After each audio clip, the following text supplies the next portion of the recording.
โดยมันเป็นหมู่บ้านอยู่ในพุ่นแม่นบ่ บ้านแม่น โอ้บ้านลำเพน ลำเพนโดยเขาต้องขี่เงาเข้าไปไกลอีกแม่นบ่ ขี่บ่คันว่าขี่เรือก็ไปก็ไป ครับมันเป็นหมู่บ้านอยู่ดอนบ่เอาแต่ละเทื่อตอนที่ว่าน้ำบ่มีน้ำแล้วเฮาข้ามไปแนวใดมีครัวบ่โอ้มีครัวว่ะพี่น้องนะบายดีเด้อโอ้เขาเจ้าเฟรนลี่เนาะนี่โอ้ยน้ำลายแห้งดีนี่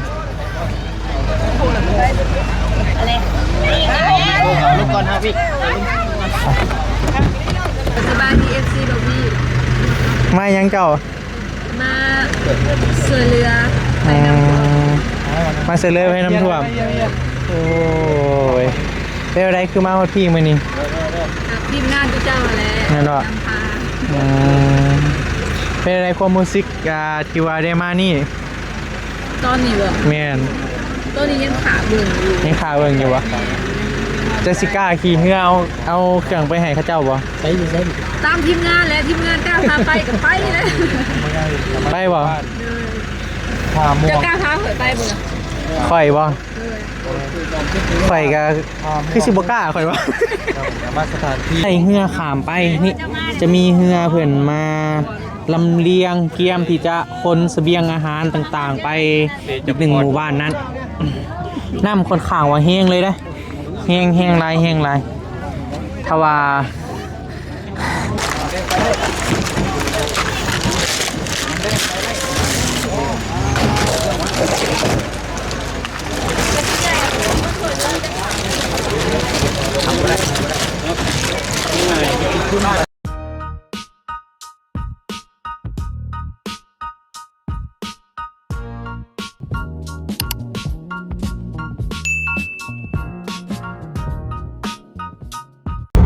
โอเคพ่อแม่พี่น้องตอนนี้กำลังเดินทางไปซอยเขตที่ว่ามีน้ำท่วมเด้อพ่อแม่พี่น้องหลังจากที่ว่าออกมาจากเงินน้องหลาขายก้อย2คนนั่นนี่ตอนนี้ก็นี่ทีมงานเราหลายเฮง7-8 คันรถพุ่นนะมานำกันหลายอยู่ตอนนี้บอบบี้ก็เดินทางมากับเอต้าเด้อพ่อแม่พี่น้องเด้อกำลังพูดแหละมุ่งหน้าไปบ้านยังก็บ้านทาม่วงก็บ่เคยไปคือกันพ่อพี่น้องเป็นครั้งแรกที่ว่าเคยไปขนาดเลยก็เป็นเขตที่ว่านักหน่วงเลยแหละแต่ว่าโอเคเด้สุยนี่แม่นเนาะครับสลบนิ่มๆหน่อยมา เอาสบายดีเด้อพ่อพี่น้องเด้อสบายดีกันบรรยากาศช่วงแรงๆเนาะพอดีกำลังเดินทางเด้อพ่อพี่น้องกำลังเดินทางไปซอยเขตที่ว่าน้ำท่วมร้ายนั่นแหละพ่อพี่น้องพอดีเขาก็มื้อนี้ก็ไปแบบสายด่วนเลยตอนแรกว่าอันนั้นแล้วน้อยตาเนาะแต่ก็เลยนิวโทรมาว่ารถบ่พอกันนะกับอีกอย่างก็อยากไปแน่แหละพ่อพี่น้องโดยซอยแมน ซอยแห้งอยู่นะ แมนก็ตั้งใจว่าสิไปแต่หลายๆมือแล้วเพราะว่าลูกพี่ว่าสิไปนะตอนแรกว่าสิขึ้นไปซอยทางท่าแขกแต่ว่าเขตเฮาก็ท่วมร้ายคือกันก็เลยว่าตัดสินใจช่วยแถวเมืองแถวแข้งเฮาก่อนเนาะพี่น้องเนาะถือว่าได้เห็นรูปได้เห็นคลิปได้เห็นภาพก็นักหน่วงได้พี่น้องนักหน่วงอยู่เพราะว่าช่วงนี้ก็ฝนตกลิ้นติดต่อกันเลยต่อเนื่องกันเลยนะลายมือแล้วแบบทั้งเศร้าทั้งแรงมันเลยเห็นให้น้ำค่อนข้างว่าขึ้นมาลายเลยแหละกำลังเดินทางพี่น้องเขากำลังตอนนี้ใกล้จะฮอดซุยแล้วเนาะเพราะว่าเดี๋ยวบอบบี้สิมาถ่ายให้เบิ่งเด้อบรรยากาศอยู่ซุยว่าน้ำสีลายขนาดใดแต่ว่าตอนนี้แม่นใกล้สิฮอดแล้วเพราะว่าช่วงนี้เป็นช่วงที่ว่าพายุเข้าบ่ว่าแต่อยู่ลาวหรือว่าอยู่ไซกาน่าจะคือกันเนาะพอเป็นพี่น้องเนาะนักเลยอยู่จีโดยพอเป็นฤดูฝนโอ้ยน้ำซุยพอพี่น้อยเต็มเลยเดี๋ยวสิไปถ่ายบอลที่ว่ามันล่นได้ร้ายให้เบิ่ง2 ฝากนี่ซ้ำกันเลยแต่ก่อนท่านเพิ่นจะระบายภาค1เนาะแต่มันสิบ่ซ้ำกันนะภาค1สิสูงภาค1สิต่ำ แต่ว่าตอนนี้มันนำแบบโอ้ซ้ำกันเลยซ้ำน้ำคลองเลยน้ำซุยกะคุณนะโอ้ จะดู ตอนนี้มันเท่าฮอดซุยแล้วพ่อพี่น้องโอ้นักหน่วงนี่แหละข้างนี้กะต้นไม้จนแบบรีบเลยนะ เข้านี่บ่มีโอกาสได้ โอ้ ขึ้นตัวหิน เพิ่นปลูกข้าวไว้แล้วเนาะ คือบ่แม่นว่าดอกบ่ได้หาแต่เขื่อนอันไฟฟ้าเด้ฉบับสุยขาดนี่กันบ่ได้น้อยนะปริมาณ บ่หน่อยได้นี่ เบิ่ง โอ้ ปริมาณน้ำตัวนี้เรียบร้อยเลย แม่นเฮือนจมเบิดเลยพ่อพี่น้องเดี๋ยวสิไปให้เบิ่งบอลที่ว่าระบายเด้ออันนี้แม่นเป็นซุยหรือว่าเป็นอีกจุดแลนด์มาร์คหนึ่งของเมืองจำพรเป็นทอแห่งท่องเที่ยวอีกอันหนึ่งที่ว่า เฮ้ย คนให้ความสนใจหลายพ่อพี่น้องตอนนี้ก็เพิ่นก็หากินตามวิธีชีวิตธรรมชาติบ้านเฮานี่แต่ก่อนหั่นน่ะนี่เด้มันจะซ้ำกันเลย อันนี้มันปากระบายพ่อพี่น้องโอ้น้ำลายเฮงตายานเนาะมีคนกล้าลงไปหลินใส่บ่นี่ กล้า ป้าโทบ่ไหว้ต้องเอานี่ แสนบาท นี่ แสนบาทก็บ่ลงให้เท่าไรก็บ่ลงแล้วอันนี้บ่กล้ากำลังเดินทางพ่อพี่น้องเส้นทางนี้แม่นมุ่งหน้าไปดงลิงเลยกะซอดใส่บ่อหินก้าวขึ้นไปพุ่นแหละทางเมื่อเซนูก็ได้เลยก็ขึ้นไปดงเฮนก็ได้พ่อพี่ น้ำน้อยก็ได้นะ โดย เนาะ แต่ว่า ผิดปัญหาน้ำน้อย แต่ว่าตอนนี้ก็บ่ฮู้ว่าเขาสิแจกเครื่องฮอดจักมุ่งหั่นนะแต่ก็น่า ครับ แต่น่าจะค่ำอยู่เอาก็คือสีมานี่แหละประมาณนี้เด้อพ่อแม่พี่น้องบรรยากาศทะเลลาวนี่ ได้ร้อยขามี แนมไปทางใดก็มีแต่น้ำพูดน่ะเฮือนต้นน่ะจมไปแล้วน้ำโอ้ยน้ำ แต่ความจริงแล้วน้ำมันยังหลายกว่าแผ่นดินอยู่แล้วบัดนี้แห้งกว่าน้ำท่วมขึ้นไปอีกดิน ยังเบิดเลยเนาะ เพราะว่าดินนี่มันลอยอยู่ในเทิงน้ำเลย เลย เอาเฮ็ดโอ้ อีลึกอีลีเนาะตกลงน่ะพอแห้งอีก ดูเอา2-3ได้ละบาทนี่ โอ้นะ แอด คักทีมงานเฮา โอ้ยมีโด เด้อพ่อพี่น้อง มีโดนได้เลย ความทุ่มเท ไม่ยาวๆเจ้าดิ ขัดไว้ ไปเทิงกูมุมสูงน้องเอ้ย แต่เวียกเสียงมาได้ เวียกเสียง เวียกเสียงมาได้ ยันลมมันพัดตก โดยโอ้เบิดอีกแล้ว เรียบร้อยเลย ให้อยู่ดอก อากาศ โอ้น้ำค่อนข้างว่าลายแห้งเลยแหละพ่อแม่พี่น้องเอ้ยน้ำนี่เนาะน้ำแท้น้ำหวาลีได้น้ำกับพากันโดดห้องเนี่ย ซุยพ่อแม่พี่น้องประมาณนี้แหละไพ่ที่ว่าอยากมาลินก็สามารถมาลินได้เด้อกับที่ว่าเป็นจุดแลนด์มาร์คของเมืองจำพรเฮาเลยแหละเนาะเป็นสถานที่ท่องเที่ยวอีกอันหนึ่งที่ว่าผู้คนให้ความสนใจเลยก็นิยมมาเที่ยวไปพี่น้องเลยก็จุดที่2แม่นจะเป็นดงลิงก็เป็นอีกจุดแลนด์มาร์คอันหนึ่งที่แบบว่าหลายคนมาเลยก็เลยไปหั่นกับฮอไตปีดกไปพี่น้องก็ถือว่าหลายอยู่สถานที่ท่องเที่ยวเมืองจำพรเฮา ไอ้ของใจคำว่าซุยนี่เป็นยังไงคือใส่สื่อว่าซุย ก็บ่ฮู้คือกันได้เกิดมาก็ได้ยินเลย แล้วมันขี่รถซุยไปซุยมา แม่นบ่มากัน4คนบ่พี่น้องสบายดีเด้อ สบายดีเฮ้ย ซุย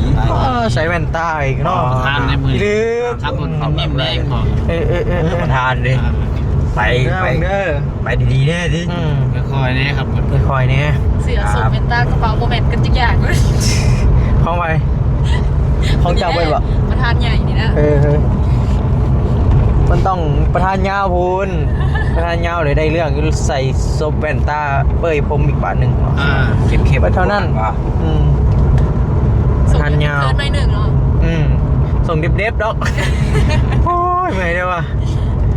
สไตล์เพิ่นเด้สไตล์เพิ่น ถ้าเราบ่ใส่เดฟนี่สิเป็นอะไรเนาะ หักเป้าจังหน่อยเนาะ อัดเป้าอีกน้อยหนึงคาดหน้าเราเห็นก็ถือว่าประมาณนี้แหละพ่อแม่พี่น้องเดินทางมา4 คน น้ น้ำนี่ลึกกว่าน้ำมะลิได้คุณนะท่วมมาแล้ว เคยล้างน้ำไป ไหลด้วยอยู่ ลำบากไรได้ดำรงชีวิตแถวนี้เพราะว่ามันมีแต่น้ำเด้ ำอันนี้เอาเห็ดเพื่อนเราต้องเห็ดใส่ทักใส่ ไร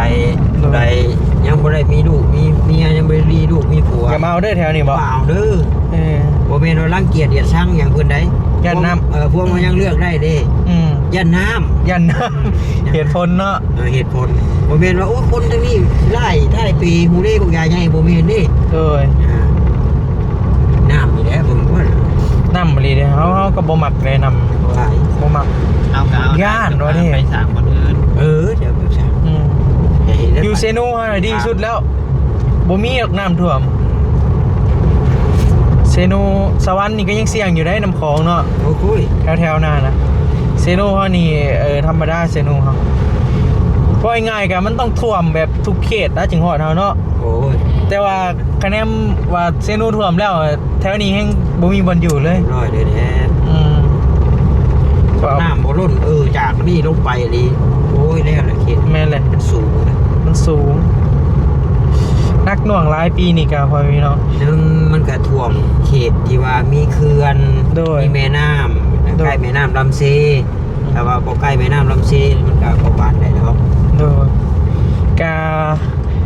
บ้านที่ว่าเขาจะไปหั่นก็ที่ว่าค่อนข้างว่าโอ้นักจากที่ว่าเบิ่งคลิปเบาเตียงเนาะพ่อแม่พี่น้องเพราะว่ามื้อวานนี้ทางไอ้เพิ่นได้ไปเบิ่งลาดลาวคร่าวๆแล้วอะไปเบิ่ง ที่บ้าน แม่นบ่ ไปทั้งนั้น แต่ก็เขาเจ้าส่งรูปส่งคลิปอิหยังมาแหละตัวเราลงอ่ะนะก็นักเติบอยู่ นายเคยไป ก็ถ้าเบิ่งนํกันตัวจริงพ่อแม่พี่น้องเพราะว่าก็บ่เคยไปบ้านหยังก็ ถามว่า บ้านทาม่วงจ้าเถื่อเลยได้เป็นครั้งแรกนี่อันนี้ก็คือสภาพเฮือนไว้พี่น้องหาทางเข้ากับบ่มีโอ้ลำบากหลายเลยก็ถือว่าประมาณนี้แหละพอให้พี่น้องเดินทางก่อนเด้อเนาะเดี๋ยวจังว่ากันอีกบาทหนึงมากันค่อนข้างว่าหลายเลยแหละมื้อนี้ไปโอเคโอ้น้ำเว้ยพี่น้องเอ้ยไปทางใดก็พอแต่น้ำนี่มาพอไผอ่ะนี่บ่ เขต คุ้นๆเนาะโอ้ยแม่นแล้วอันนี้ โดน เบาแสนอ้าวไปทางได้สบายดีเด้อ คนพี่เฉย ให้สิพากันไปทางไหนนี่ ท่าม่วง พาม่วง ท่าม่วง โดย พายสายน่ะ อ๋อ บัตรตู้เราได้ค่ะ ฮะ บัตรเราได้ค่ะ บ่นี่เราอยู่นี่นี่ ไปส่งแล้วไปเหมือนกัน ไป โดยเอามาได้แซ่น่ะ นี่เราไปขายเครื่องยวนวาซุยนี่ ไปจะมาไปชงแล้วเลย แม่นส่งบ่จังนะ ไป แม่นบ่ ไป แม่นบ่โอเคเดี๋ยวตาม โดยเดินทางก่อน โอเค ไป โอ้แสดงว่ามื้อนี้เฮาพ่ออินฟูหลายเด้เนาะโอ้ยเป็นจังได๋เนาะพ่อบ่าวแซนพ่อพี่น้องโอ้แม่สมก็มานำคักแล้ว แสดงว่าผู้ระดับ10กว่าคัน ดูแม่นบ่แลนี่เป็นทรายนี่เอาอุ้ยพ่อพี่น้องไอ้นักหน่วงหลายน้ำลายน้เนี่ยไปทางใดก็มีแต่น้ำ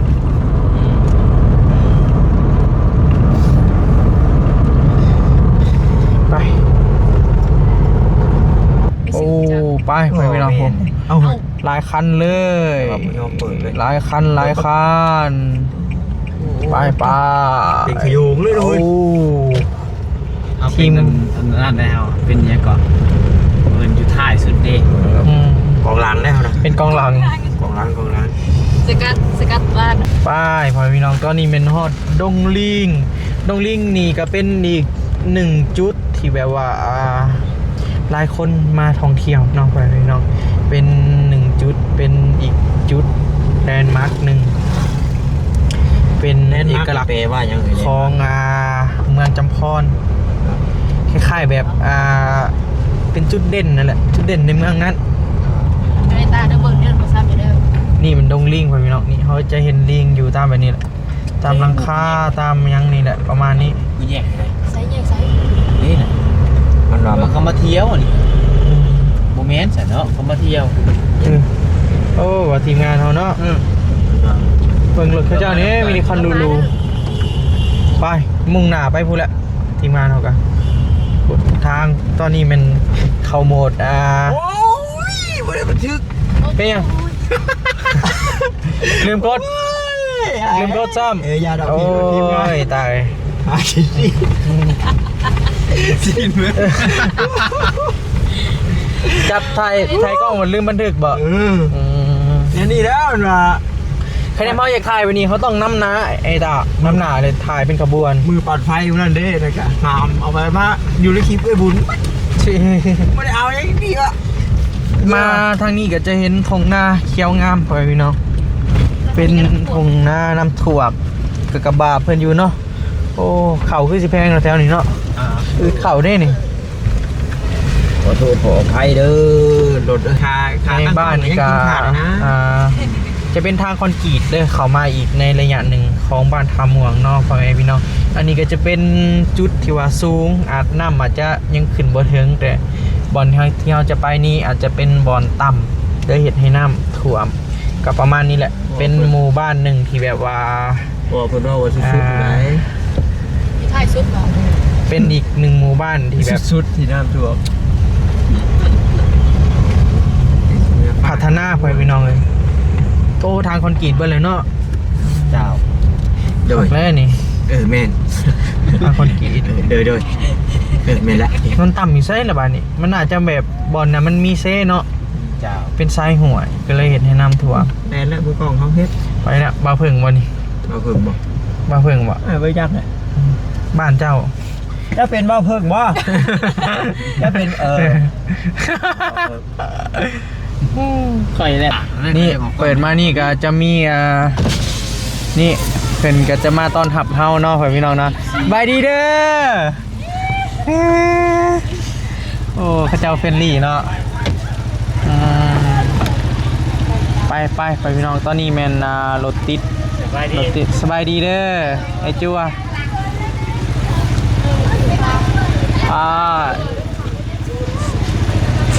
หมดแล้ว พอแล้วเนาะ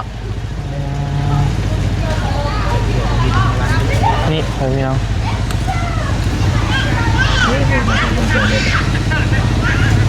โอ้ต้องจอดอยู่นี่ขี่เหือไปบ่ยินกับยังมาเก็บข้าวไว้อยู่อนุโลมกันซะบ่เลยนี่น้ำลายเว้ย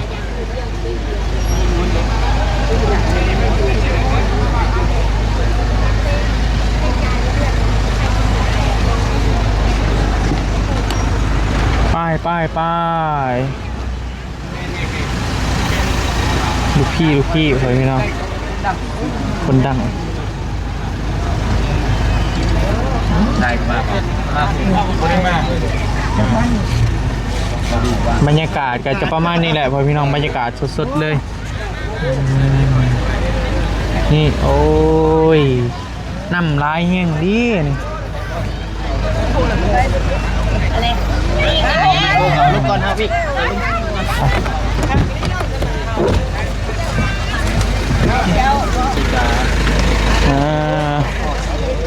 สบายดีเด้อเลยสบายดีเด้อเขาสไนเปอร์ปู้เลยตั้งการ์ดเลยเราเห็น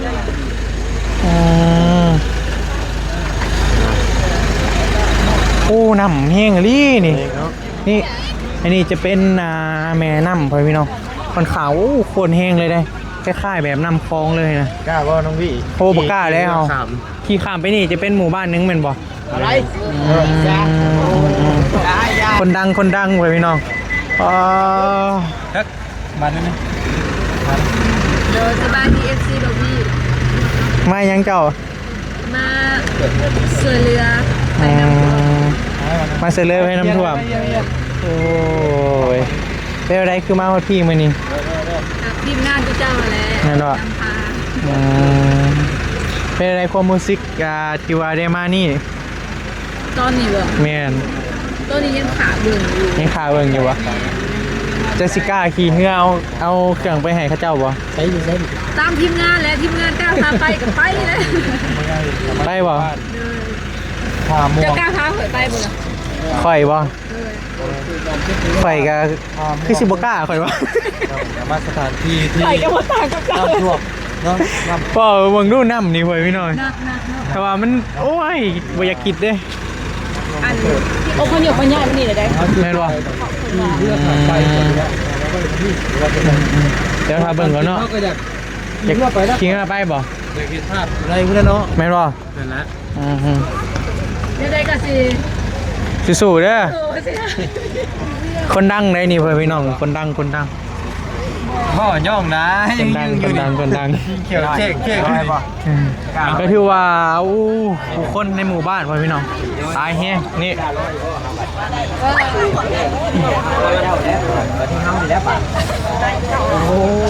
นี่จะมีคนที่ว่าเพิ่นจะเอา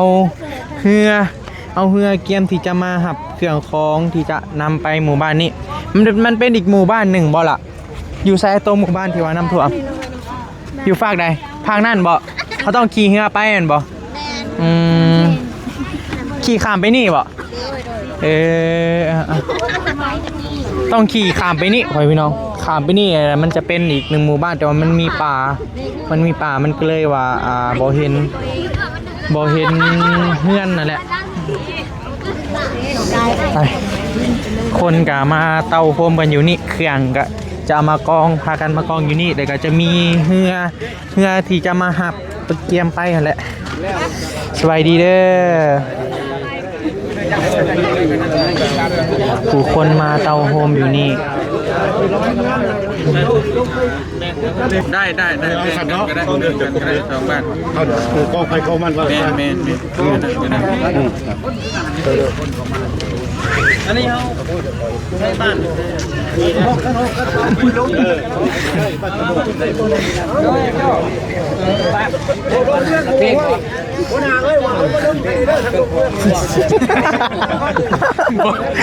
จะคิดสบายดีเลย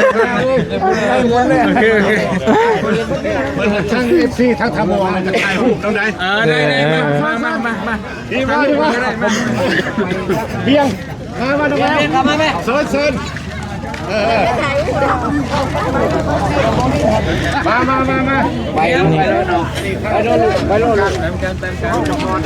FC ตัวเดลายมาสามเพื่อนนั่นเพื่อนนี่ดู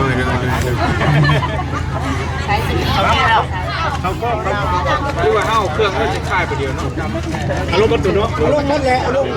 ลงนั้นต้องคายเนาะส่วนได้โอ้สบายดีรถเฮาอันนั้นรถเฮาตัวมีน้ำนะไปบ้านนี่เนาะน้ำลงก่อนนะ นี่พ่อพี่น้องจะเป็นอีกหนึ่งหมู่บ้านหนึ่งว่าเขาต้องได้ใส่เรือขามไปนี่จะมีเรือเพื่อนมาลำเลียงเกียมที่จะคนเสบียงอาหารต่างๆไปอีกหนึ่งหมู่บ้านนั้นน้ำคนข่างว่าแห้งเลยนะแห้งลายถ้าว่าบ่เซียนหรือบ่สำนานนี่บ่แนะนำไปปันใดเลยเนาะแบบมันเป็นแม่น้ำหนึ่งแบบโอ้โคตรใหญ่เลยว่าประมาณนี้แหละ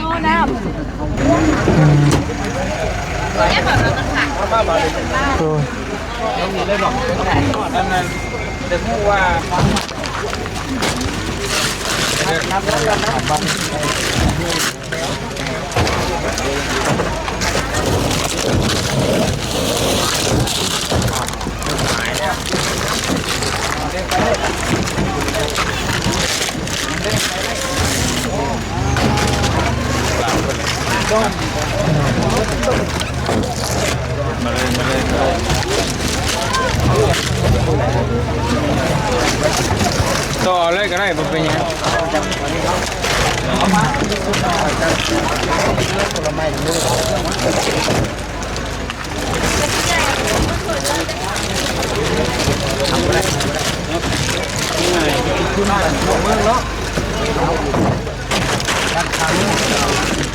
ขาม่วง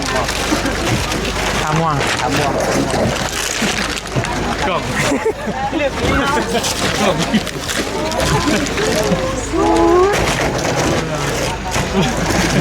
สไนเปอร์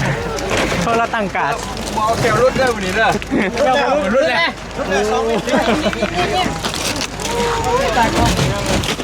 ร้อยตัดกองร้อยเพิ่นมามีเงินดีกัน ไป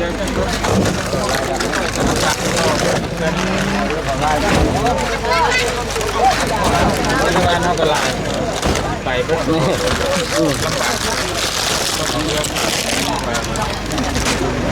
เบิดอะไรต่อ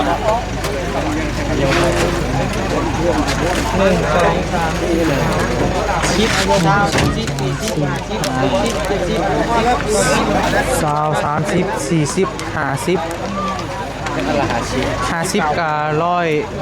ท่าไหร่วะ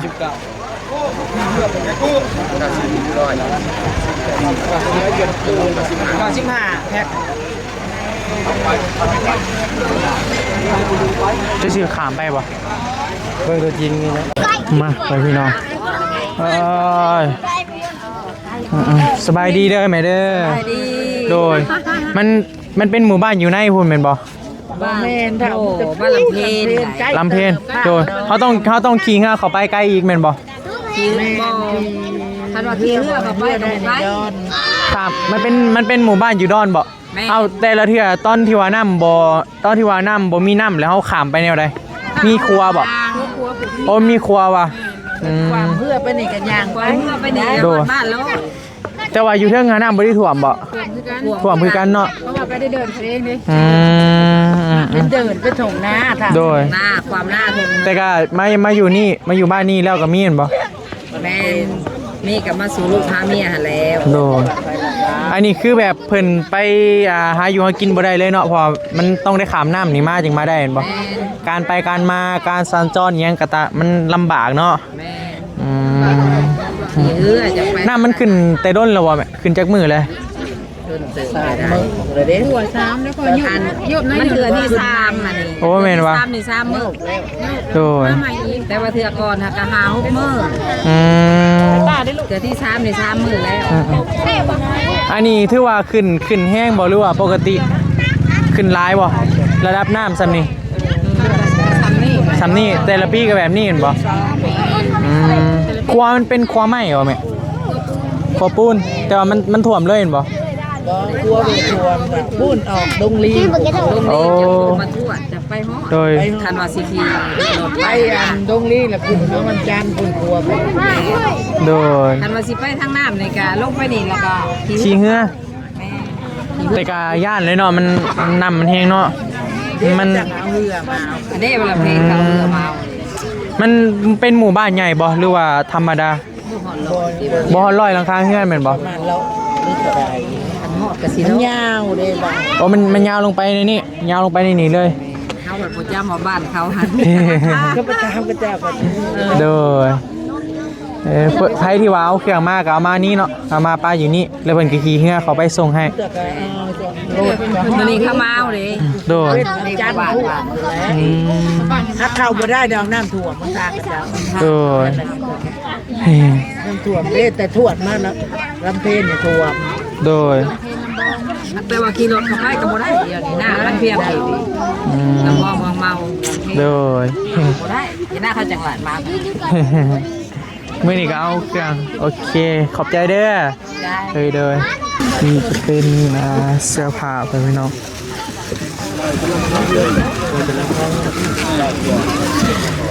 มันมา110ปลาย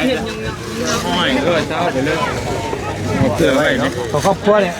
สองวันบอก นี่ของวันนึง บ้านนั้นได้จะบ้าน บ้านนั้นร้อยเจ้าหา เราจะหาเขาเลย10ปลาย 43ถูกนี่นะ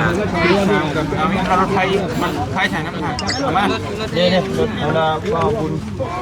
บ้านป้าเอาตัวนี้ออกก่อนเนี่ยช่วยกันบ้านตัวนี้เท่าไหร่กันตั้งใจเล่นบ่นะ40 ปีกันนี่ร้อยเนี่ยแถวละ40แถวกับ40 80แต่ว่า5แพ็คได้5แพ็คบ่เดี๋ยว5แพ็ค100นึง100นึงแหละใช้100เช้าโอเคเด้อ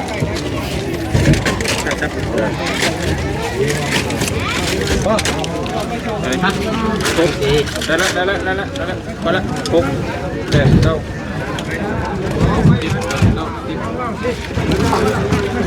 ตั้งเสียงไม่เลยคือว่ามาพี่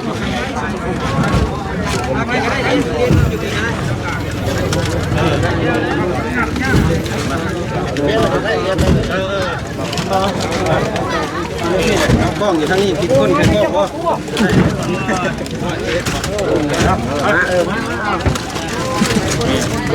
หนาวพี่ด้วยพี่น้องด้วยเอาคนหนาวพี่ดังคนดัง นี่ไม่ได้ว่าเนาะคนดอยิ้มได้บ่ได้ยุ่ม คนคุยใกล้ก่อนนะจ๊ะ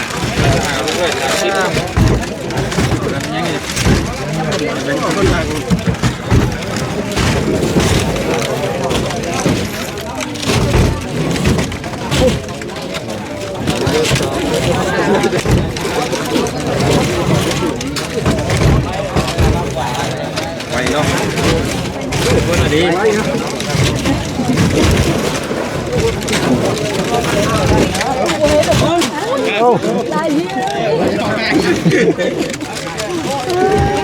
มือไม้อ่อนแท้บ่ยาวนี่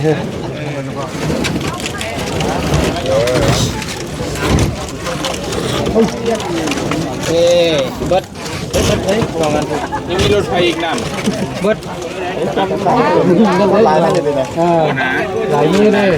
หลายช่วยกัน